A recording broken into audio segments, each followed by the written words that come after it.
नमस्कार, मी संदीप. आपण TV next Marathi पाहत आहात आणि टीव्ही नेक्स्ट मराठीच्या मंचावरून आपण समाजामधील विविध प्रश्नांना आणि त्या प्रश्नाच्या अनुषंगाने विविध विषयांना आपण हात घालत असतो.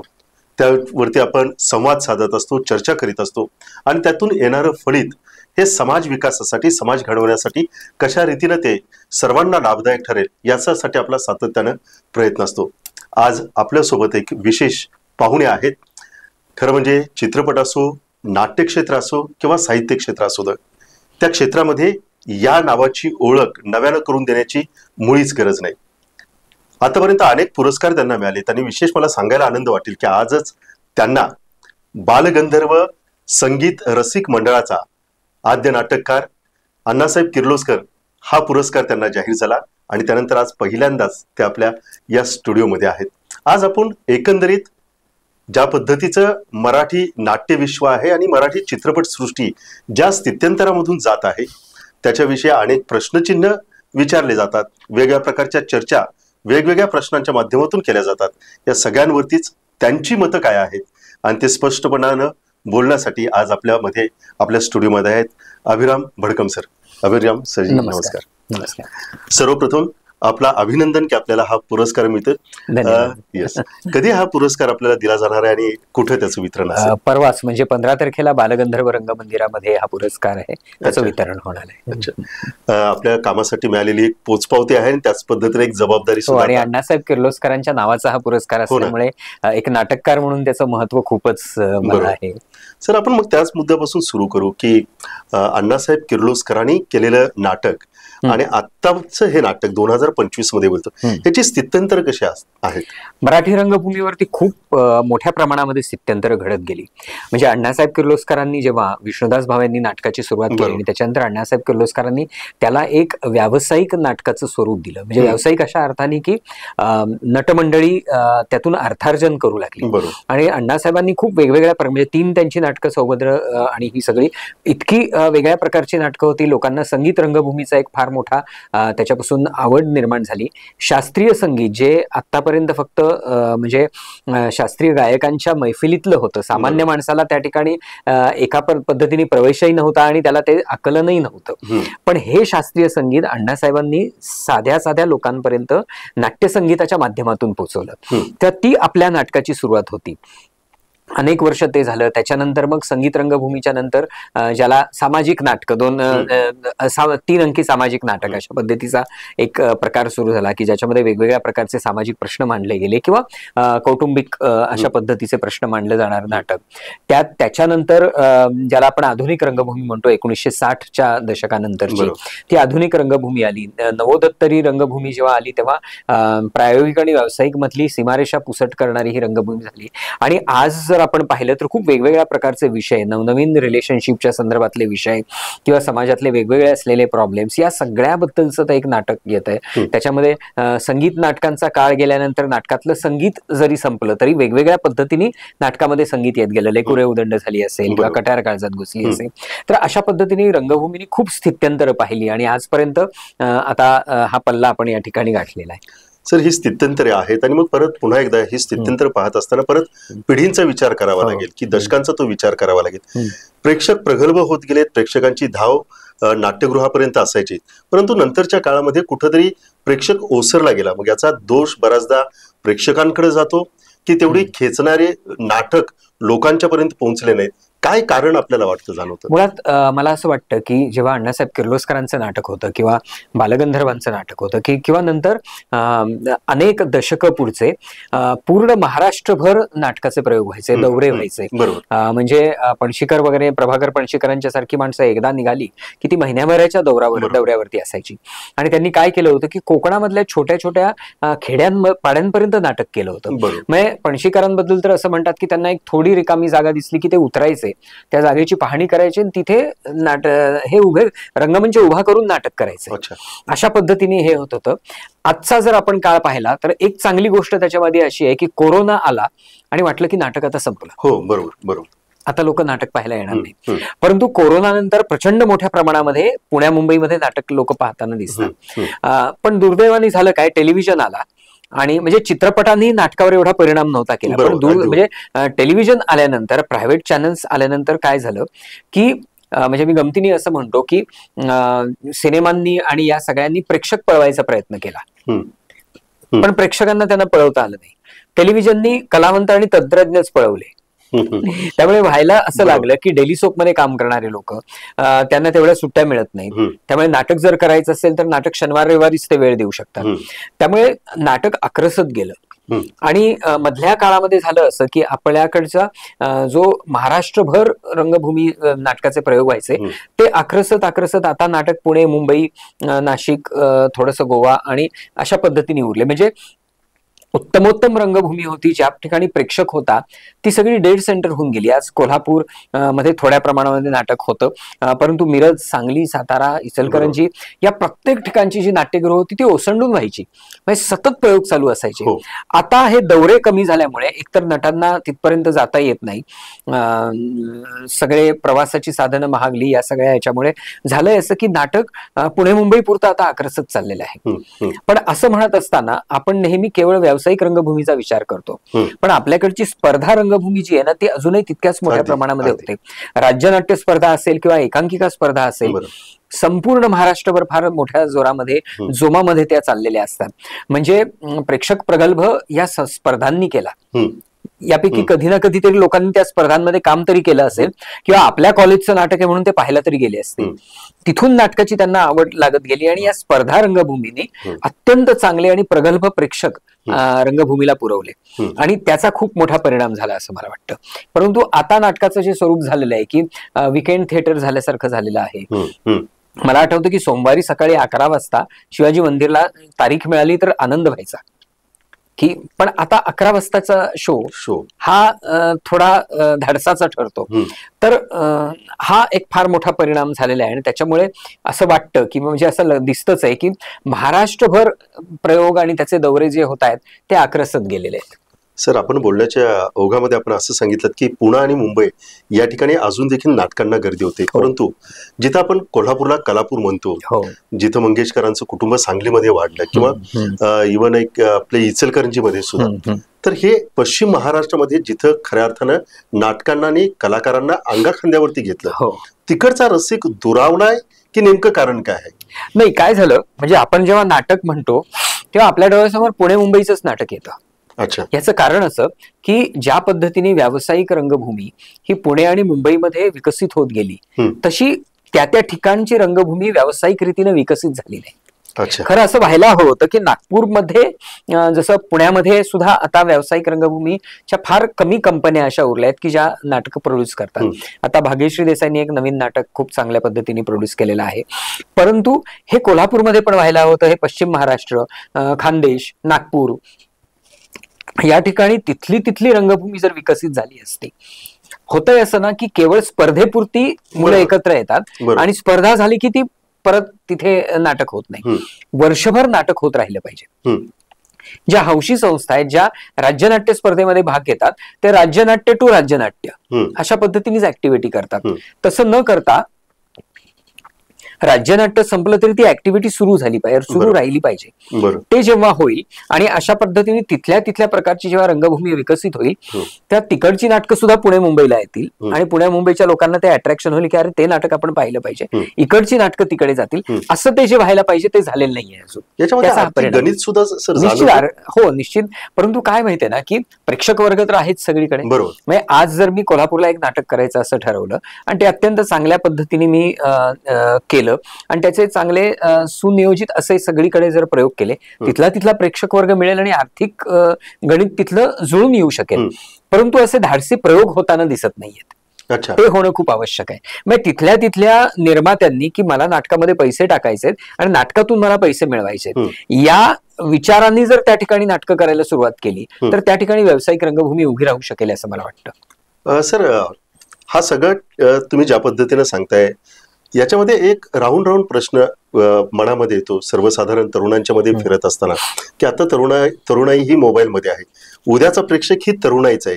म्हणजे अगोदर आपण अर्ध्या तासाचे जे व्हिडिओज आपल्या मोबाईल वरती बघत होतो तो आता परत 1 मिनिटाच्या रील्स वरती आलाय. हो, हो. तर हीच पिढी उद्याच्या नाटकाचा प्रेक्षक असणार आहे. हो. तर कसं बघताय चित्र? एक सकारात्मक बघताय की पुन्हा एकदा आपल्याला याच्यावरती मंथन करावं लागेल? हो, हे झालेले अटेन्शन स्पॅन खूप कमी झालाय.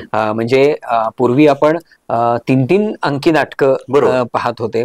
गंधर्वांच्या काळात तर लोक पहाटेपर्यंत नाटक पहाटेपर्यंत पाहत होते. असायचे. आता आपण एक चित्रपट मोबाईलवर पाहताना सुद्धा आपल्याला काही वेळेच्या नंतर कंटाळा येतो, दुसरं काहीतरी पाहिजे. अगदी. पटकन आपण एक मेसेज बघून येतो, एक मेसेज टाकतो व्हॉट्सअपवरती आणि मग उरलेलं कंटिन्यू पाहायला लागतो.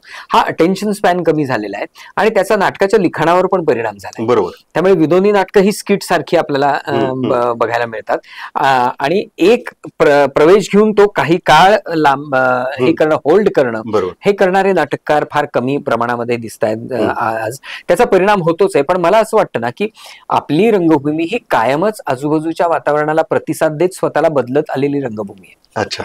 त्यामुळे ते सुद्धा होत राहणार आणि त्याच्यातनं सुद्धा वाट निघत राहणार असं मला वाटतं. कारण तो पाहणारा प्रेक्षक जो आहे तोच करणार आहे. तो रंगभूमीवर काम करणार आहे, तो नाटकं लिहिणार आहे, तो दिग्दर्शित करणार आहे. तर तो त्याच्या पद्धतीनं ते करेल. आणि आज त्याच्यामुळे पुण्या मुंबईमध्ये खूप मोठ्या प्रमाणामध्ये प्रेक्षक आपल्याला येताना दिसत आहेत. नवीन विचार, नवीन रिलेशनशिप, नात्यासंबंध याबद्दलची नाटकं आपल्याला दिसत आहेत. त्यामुळे मला ह्याची काळजी नाही की फॉर्मॅट बदलतोय. फॉर्मॅट बदलू दे, फॉर्मॅट बदलू दे, हरकत नाही. परंतु नाटक चालत राहिलं पाहिजे आणि ते चालू राहील असं मला वाटतं. The show must go on. Show must go on. नाटकांच्या विषयी हे झालं, पण त्याच पद्धतीने की नाही कलाकारांच्या बाजूने सुद्धा की पुन्हा एकदा ते टेलिव्हिजनकडे, म्हणजे नाटकाला इतका वेळ देणं, परत त्या सगळ्या गोष्टींचं मी पुन्हा एकदा तिथंच आलो की ते अर्थकारण जे आहे त्याच्यापेक्षा एक ना नाटकामध्ये आपलं करिअर हे करण्यापेक्षा आपण टेलिव्हिजनकडे, टेलिशोपकडे जाऊ. मग त्याच्यामध्ये प्रसिद्धी आली आणि बऱ्याच गोष्टी आहेत. मग कधी कधी असं जाणवतं असं कलाकारांच्या बाबतीमध्ये सुद्धा? नाही, निश्चित कलाकारांना म्हणजे अनेक दिग्दर्शक फ्रस्ट्रेट होऊन असं म्हणतात की आमच्याकडे जेव्हा कलाकार येतात तेव्हा ते 2 शूटिंगच्या मधला स्पॅन भरून काढण्यासाठी नाटक करतात, ते नाटक करण्यासाठी नाटक करत नाही, अशी अनेक दिग्दर्शकांची तक्रार आहे, निर्मात्यांची तक्रार आहे. पण मला असं वाटतं ना की हे सगळे आकर्षण आहेत, त्याच्यामध्ये लवकर येणारा पैसा आहे, थोडा अधिक प्रमाणातला पैसा आहे, परंतु तरी सुद्धा लोक नाटक करतात. हे लोक नाटकाला वेळ देतात किंवा नाटक त्यांना करावंसं वाटतं, कारण नाटकात त्यांना एक समाधान मिळतं. बरोबर. त्यांना मनासारखं काम करायला मिळतं. टेलिव्हिजन सिरियल्सचा सुद्धा आता एक पॅटर्न होत चाललेला आहे आणि त्या सगळ्या याच्यामध्ये त्यांना लक्षात येतं की एक भूमिका आपण वर्षभर तेच करत आहोत आणि त्याच्या पाठीमागे लॉजिक फारसं आपल्याला पाहायला मिळत नाही.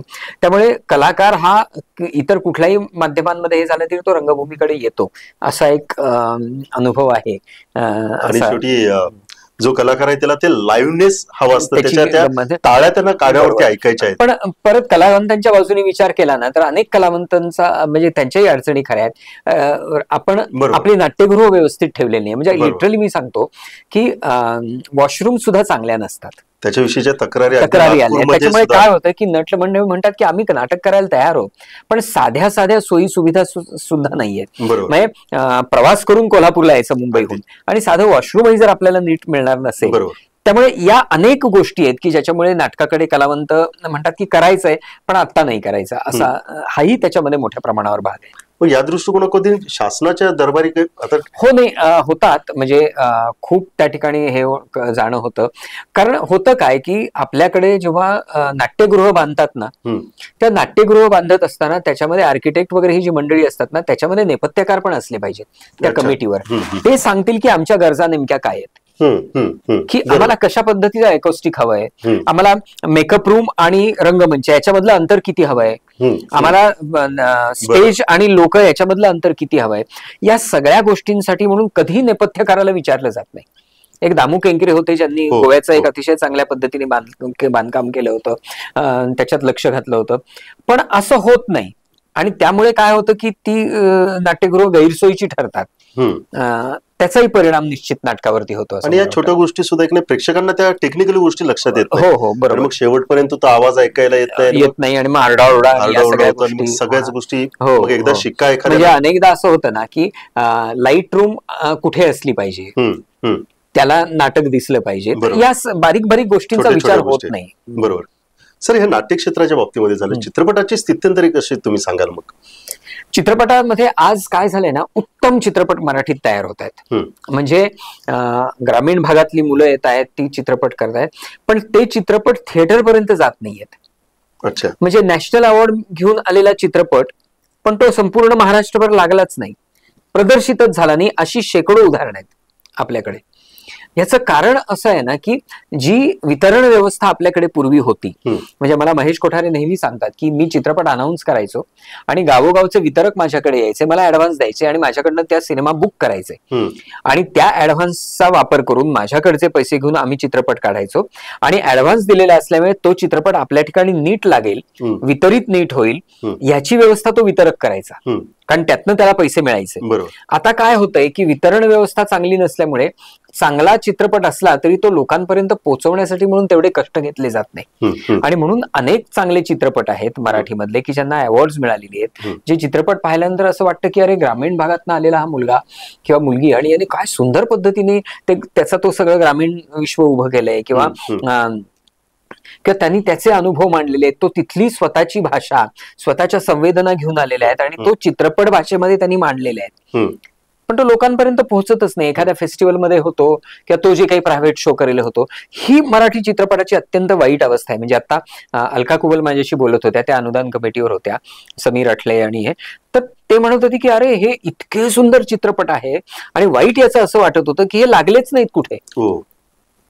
त्यामुळे आपल्याकडे सर्व प्रकारचं टॅलेंट आहे, एक वितरण व्यवस्था नाही. आणि दुसरं म्हणजे ना, आपल्याकडचे आता येणारे जे निर्माते आहेत ना, ते निर्माते चित्रपट हाऊस म्हणून करतात का, असा एक प्रश्न आहे. मग पूर्वीचे जे निर्माते होते त्यांना चित्रपट निर्माण करायचं पॅशन होतं, बरोबर, की मला सिनेमा करायचा आहे आणि सिनेमा करायचा आहे, त्या सिनेमातनं पैसे मिळवून मला दुसरा सिनेमा करायचा आहे. आता इतर कुठल्या तरी व्यवसायातला पैसा ते घेऊन येतात, हाऊस म्हणून चित्रपट करतात, एखादा चित्रपट करतात, निघून जातात. म्हणजे दरवर्षी 100-125 चित्रपट मराठीत निर्माण होतात आणि त्याच्यापैकी 1% निर्माते असे आहेत की जे दुसरा चित्रपट काढतात. हाही त्यामुळे, आणि मग काय होतं की निर्माता कुठलीही गोष्ट घेतो, कोणालाही डायरेक्टर म्हणून घेतो, त्याला विचित्र अनुभव येतात.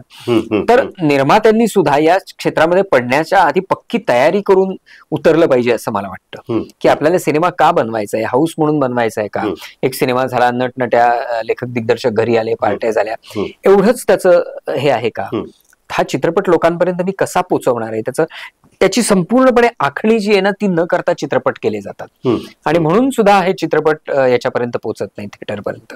आणि मग पुन्हा मग सर तिथंच येतं की नाही, मग बॉलिवूडचे असणारे सिनेमे, त्यांचे ज्या पद्धतीनं त्यांचं प्रेझेंटेशन होतं, ज्या पद्धतीनं त्यांचा ऑरा सगळा राहतो, त्याच्या माध्यमातून आपण कुठेतरी कमी पडतो, निश्चितच कमी पडतो. कारण बॉलिवूडमध्ये आजही हे प्लॅनिंग केलं जातं की चित्रपट मी निर्माण केल्यानंतर तो ऑडियन्स पर्यंत कसा जाणार आहे, म्हणजे त्यातून तो पैसा कसा जनरेट होणार आहे, आणि म्हणजे ऍक्टर सुद्धा प्रमोशनसाठी किती फिरतात.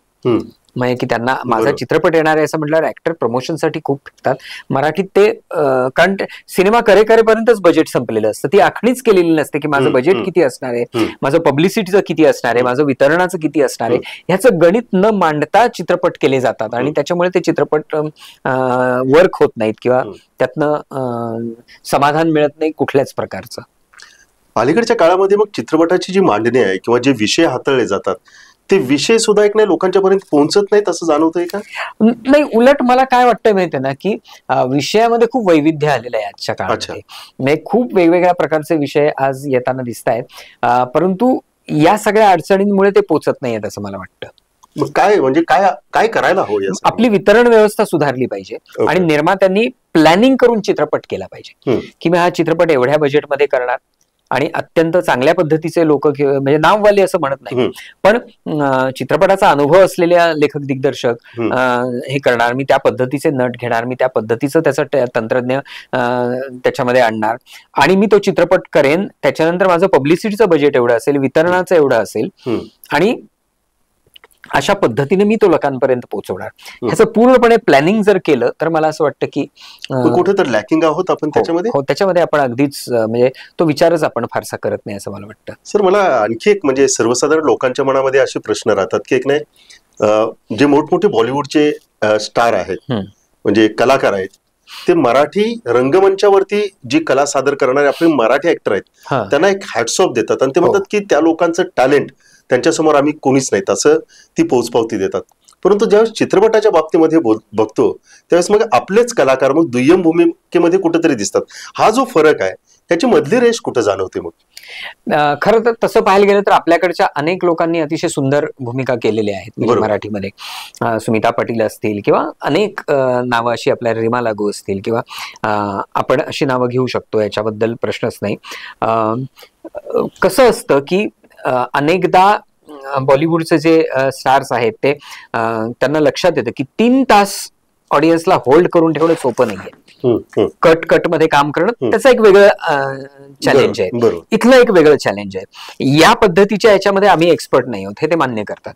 म्हणजे रंगभूमीच्या 3-3 तास होल्ड करून ठेवण्यामध्ये आम्ही एक्सपर्ट नाही आहोत. आम्ही त्याच्यामध्ये 1 मिनिटाचा शॉर्ट देऊ आणि त्याच्यामध्ये आम्ही आपली ताकद दाखवून देऊ, हे आहे याच्यामध्ये. पण मला असं वाटतं नाही का आता वेब सिरीज आलेल्या आहेत ना, या वेब सिरीज मध्ये मराठी कलावंत खूप चांगल्या पद्धतीने आणि महत्वाच्या रोल्स मध्ये आपल्याला दिसत आहेत आणि त्यामुळे तो बदल आता होतो आहे. आपण स्वतः लेखक आहात सर. आताचे लेखक ज्यावेळेस तुम्ही पाहता त्यावेळेस एका चाकोरीमध्ये कुठेतरी ते अडकलेले आहेत असं जाणवतं. तुम्ही ज्या पद्धतीचे अनेक गोष्टी हाताळल्यात, ज्या समाजाच्या जाणीवा आहेत त्या मांडल्यात, संवेदनशीलता ती मांडली, त्याच्यामधून कुठेतरी पाहत असताना लोकांना असं वाटायचं की अरे माझ्या मनातल्या भावना मी कुठेतरी त्याच्याशी कनेक्ट होतोय. परंतु अलीकडे हे कुठेतरी लॅकिंग दिसतंय आणि ते सुद्धा एक जाणवतं की त्याच्यामुळे आमचे पाय तिथपर्यंत पोहोचत नाही. त्याच्यामुळे लेखक या दृष्टिकोनातून तुम्ही कसं बघता सर? नाही, मला असं वाटतं ना की लेखक हा महत्वाचा आहेच, म्हणजे महत्वाचा घटक आहे. तो स्टार्टिंग पॉईंट, आरंभबिंदू आहे तो या सगळ्या याचा. परंतु असं होतं ना की लेखकाला जेवढा वेळ दिला पाहिजे लेखनासाठी तेवढा दिला जात नाही.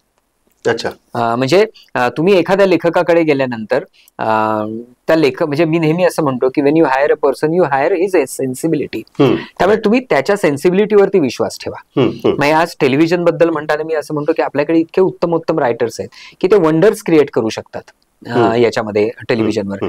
पण तुम्ही जर त्यांना सांगायला लागला की तू असं लिही, तू तसं लिही, अशा पद्धतीने जर तुम्ही त्याला बांधून ठेवायला लागलात तर त्या गोष्टी होणार नाहीत. आणि दुसरं असं की उत्तमोत्तम साहित्य आपल्याकडे आहे आणि त्या साहित्यावर आधारित चित्रपट जर आपण केले तर त्याचा खूप मोठा इम्पॅक्ट होऊ शकेल. बॉलिवूडमध्ये, हॉलिवूडमध्ये उत्तमोत्तम कादंबऱ्या आणि साहित्यावरती झालेले चित्रपट यशस्वी झालेले आहेत. आपल्याकडे चित्रपट आणि साहित्य याच्यामध्ये प्रचंड मोठं अंतर पडलेलं आहे. परंतु याच्या अगोदर सुद्धा अनेक म्हणजे जुने ज्यावेळेस चित्रपट आम्ही पाहतो म्हणजे चंद्रकांत पांढरे सरांचे असतील किंवा त्यावेळेस एक नाही चित्रपट हे कादंबऱ्यावरती आधारित असायचे. अगदी त्यांचा आधार व्हायचा आणि त्यामुळे म्हणजे व्यंकटेश माडगुळकरांच्या सारखा श्रेष्ठ कादंबरीकार किंवा गदिमांच्या सारखे श्रेष्ठ म्हणजे महाकवी चित्रपट लिहित होते त्या काळामध्ये. त्यामुळे साहित्यिक आणि साहित्य याचा चित्रपटाशी संबंध होता, तो आज कुठेतरी कमी होताना आपल्याला दिसतोय. काय कारण असेल सर? एक मी आता म्हटलं त्याप्रमाणे की निर्माते असा पूर्ण विचार करून याच्यामध्ये उतरत नसल्यामुळे आपली कथा कशी असली पाहिजे याच्यावरती फारसा विचार होत नाही. कोणीतरी जाऊन एक इम्प्रेस करून आलं त्यांना याच्यामध्ये तर ते लगेच त्या कथेवरती हे होतात. परंतु ही कथा कशी आहे ती लोकांपर्यंत जर पोहोचवायची असेल तर लोकांना त्यात आपलं काय प्रतिबिंब दिसतं, लोकांना ती का पाहावीशी वाटेल, या सगळ्या गोष्टींचा जो एक विचार मूलभूत करायला पाहिजे ना, तो फार होताना दिसत नाही. सर मग आपण तिन्ही गोष्टींवरती विचार करीत होतो, ते म्हणजे एक नाटक, दुसरं चित्रपट आणि तिसरं म्हणजे साहित्य. या तिन्ही म्हणजे तुमच्या दृष्टिकोनातून आशावाद काय दिसतो या तिन्ही क्षेत्रामध्ये आपल्याला? नाही, खरं सांगायचं झालं तर उत्तम आत्ता महाराष्ट्राची स्थिती अशी आहे की वेगवेगळ्या विषयांवर लिखाण होतं आहे, वेगवेगळ्या विषयावरचे चित्रपट येत आहेत आणि नाटकामध्ये सुद्धा खूप वेगवेगळ्या प्रकारचे प्रयोग होताना दिसत आहेत. पण परत एकदा मी म्हटलं त्याप्रमाणे या सगळ्याची सांगड अण्णासाहेब किर्लोस्करांनी त्या सगळ्या उत्तम गुणवंत आणि प्रयोगशील नाटकांना एक चांगला हे आधार दिला व्यावसायिक गणितांचा आणि ते लोकांपर्यंत जास्तीत जास्त लोकांपर्यंत कसं पोहोचेल, गावोगावी नाटक कसं जाईल याचा विचार केला. त्या पद्धतीने मला असं वाटतं पुस्तकांमध्ये सुद्धा आज जर आपण असं पाहिलं तर वितरण व्यवस्थेचाच गोंधळ आहे. पुस्तकं ग्रंथालय कमी होत चाललेली आहेत. प्रत्येक गावामध्ये पुस्तकांचं दुकान आहेच का, असलंच पाहिजे, या सगळ्या गोष्टींचा विचार होणं सर वाचक आहेत फार मोठ्या प्रमाणात. आता मी सांगतो ना, माझी आता सीता नावाची कादंबरी 14व्या महिन्यात तिची 3री आवृत्ती आली. इन्शाअल्लाह नावाची कादंबरी, तिची आता तिसरी आवृत्ती आलेली आहे. तर लोक वाचतायत, मोठ्या प्रमाणावर वाचन होतं आहे. त्यामुळे वाचन संस्कृती खूप मोठ्या प्रमाणावर आपल्यामध्ये होते. पण पुस्तकं लोकांपर्यंत पोहोचणं, ती पण वितरण व्यवस्था, तोही एक महत्वाचा मुद्दा त्याच्यामध्ये आहे. आणि काय होतं की म्हणजे मी नेहमी असं म्हणतो की गमतीने म्हणजे माझ्या सगळ्या चॅनलच्या मित्रांना मी एकाने मला असं विचारलं होतं की साहित्य संमेलन आलं की कॉन्ट्रोवर्सी का होते. मी असं म्हणतो की ती व्हायलाच पाहिजे. अच्छा. हा, किमान अध्यक्षाला अटच घातली पाहिजे की तू 2 कॉन्ट्रोवर्सीज निर्माण करशील तर तुला अध्यक्ष हे. तर का, तर जोपर्यंत अशी कॉन्ट्रोवर्सी होत नाही तोपर्यंत तुम्ही साहित्याकडे बघतच नाही. आज कुठल्या चॅनलवरती साहित्यावर आधारित प्रोग्राम आहे तर एकच आहे, वाचू आनंदे. म्हणजे कुठल्याही चॅनलला असं वाटत नाही की साहित्यावर आधारित प्रोग्राम करूयात, आपण लेखकांना तिथे बोलवूयात, प्रकाशकांना बोलवूयात, वाचकांना म्हणजे त्यांच्या नवनवीन पुस्तकांची ओळख करून देऊयात. या माध्यमांचा उपयोग त्याच्यासाठी होणं आवश्यक आहे. जरी टेलिव्हिजनने पाठ फिरवली असेल, चॅनल्सनी पाठ फिरवली असेल, तरी आज प्रत्येक प्रकाशकाला हे भान आलेलं आहे. त्याच्यामुळे ते युट्यूब किंवा अशा पद्धतीच्या सोशल मीडियाचा वापर करून आपलं पुस्तक लोकांपर्यंत पोहोचवतात. म्हणजे मी इन्शाअल्लाह आणि सीता या दोनही पुस्तकांची प्रकाशनं ही हॉलमध्ये केलीच नाही, मी ऑनलाईन त्याची प्रकाशनं केली. आणि त्यामुळे त्या दिवशीचा तो प्रकाशनाचा, दोन्ही प्रकाशनाचा कार्यक्रम जगभर सगळ्यांनी बघितला, मराठी वाचकांनी.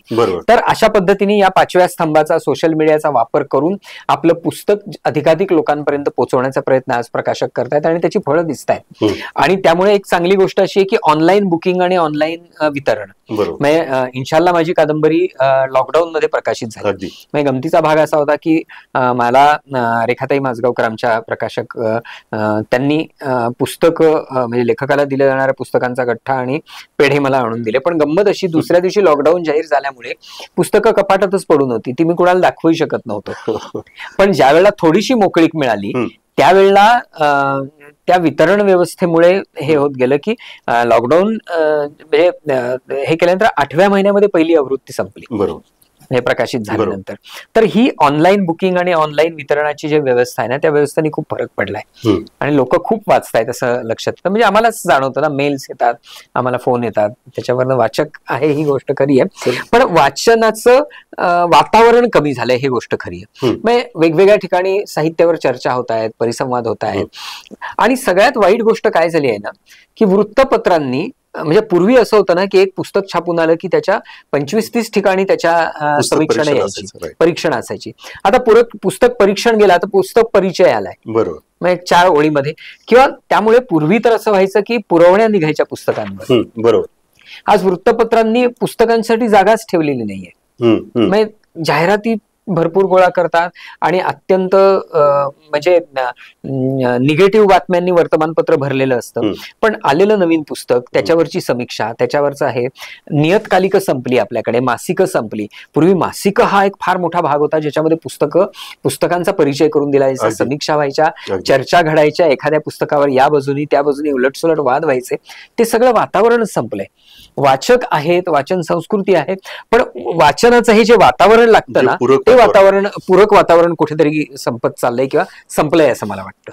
सर, आपण आपल्या अनेक कथा, कादंबऱ्या आम्ही वाचल्यात सर. हे आपल्याला सुचलेलं असतं की साचलेलं आहे? फार छान शब्द वापरला तुम्ही. सुचतही आणि साचतही, दोन्ही गोष्टी असतात. की आपण जेव्हा जगत असतो आजूबाजूला सगळ्या सामाजिक, आर्थिक, राजकीय, कौटुंबिक परिसर जो आपला असतो, त्या परिसरामध्ये आपण न कळत, म्हणजे निरीक्षण करण्यासाठी म्हणून नव्हे, पण न कळत जे काही सगळं आजूबाजूचं वातावरण असताना त्याचे ठसे कुठेतरी उमटलेले असतात, ते साचून राहिलेले असतात. आणि मग लिहिता लिहिता आपल्याही न कळत ते उतरत जातात असं मला वाटतं.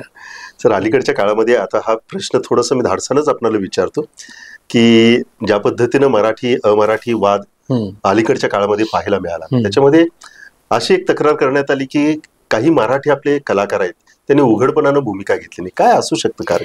मी एक सांगू का, म्हणजे तुमची साहित्यिकांची भूमिका काय असं जेव्हा विचारलं जातं ना, तेव्हा मी सांगतो आम्ही लिहितो ही आमची भूमिका आहे.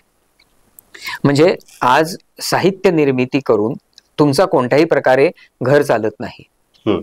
साहित्य, पुस्तकं लिहून तुमची रोजीरोटीची व्यवस्था होत नाही. तरी सुद्धा जेव्हा एक मराठी लेखक या सगळ्या गोष्टींचं हे करत कुठेतरी काम करतो, कुठेतरी बिझनेस करतो, नोकरी करतो आणि तरीही उरलेल्या वेळात अत्यंत पॅशनेटली मराठी साहित्य निर्माण करतो किंवा पुस्तक लिहितो, हीच फार मोठी भूमिका आहे.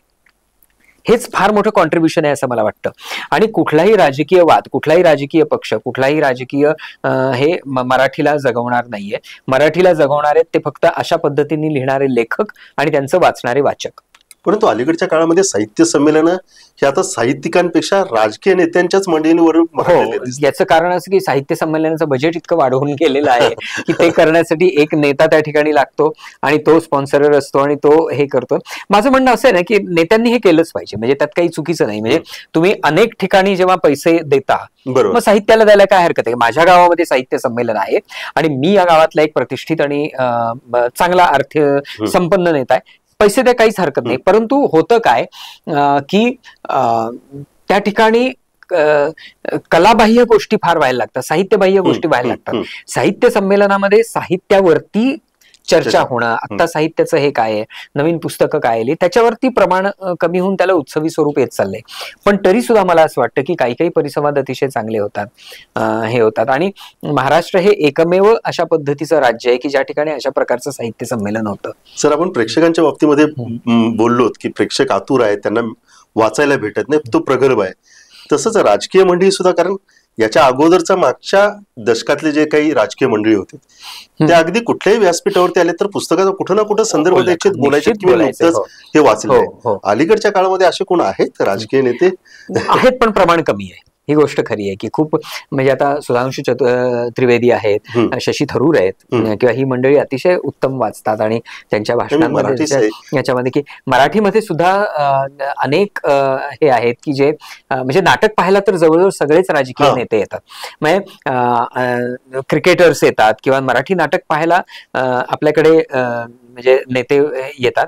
परंतु मी परत म्हटलं त्याप्रमाणे की राजकीय पुढारी या सगळ्यामध्ये साहित्याचा जो आस्वाद घेणं, आपल्या भाषणांच्या मध्ये साहित्याचं हे करणं, ह्याचं प्रमाण आता खूप कमी झालंय. आणि एकेकाळी असलेल्या भाषणांचा स्तर पण आता कसा झालाय आपण बघतो. कदाचित त्याच्या बाबतीमध्ये माध्यम सुद्धा कदाचित जबाबदार, निश्चित जबाबदार आहे. हो, एखाद्या पुस्तकाचा संदर्भ जरी एखाद्या राजकीय नेत्याने दिला असेल तर त्याची कदाचित ती हेडिंग होणार नाही, परंतु त्याच्यातून एखादा कुठला तर दुसरा शब्द गेला तर त्याची ब्रेकिंग होईल, वादग्रस्त काही असेल तर त्याची ब्रेकिंग न्यूज होईल. म्हणजे परंतु हे झालंय ना की निगेटिव्ह बातम्या पसरवणं, सकारात्मक ज्या गोष्टी आहेत त्याचा विचार फारसा आपल्याकडे मांडला जात नाही.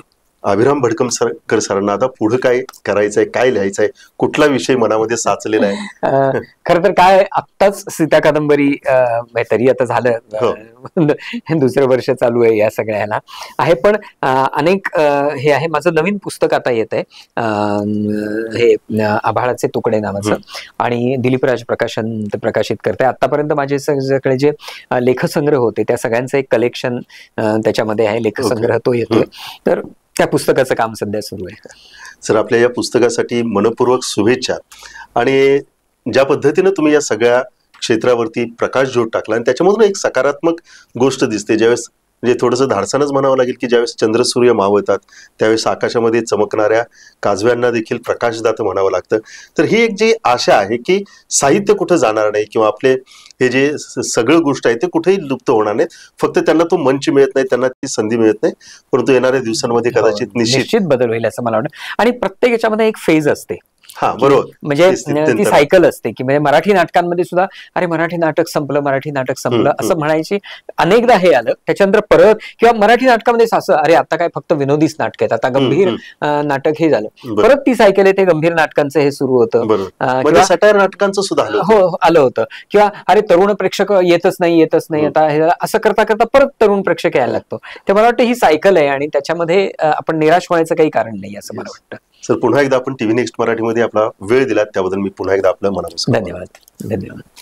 तर अभिराम भडकमकर सरांनी सांगितलेलं आहे की आपला एक आशावाद आहे आणि निश्चित हे साहित्य, हे नाट्यसृष्टी याच्याकडे पुन्हा एकदा प्रेक्षक येतील आणि पुन्हा एकदा या नाटकांना किंवा मराठी भाषेमधील जे अभिजात साहित्य आहे त्यांना पुन्हा एकदा हे रसिक किंवा वाचक आपल्या डोक्यावरती घेतील. तर तुर्तास आपण इथंच थांबू. तुम्ही कुठेही जाऊ नका. तुम्ही पाहत राहा टीव्ही नेक्स्ट मराठी.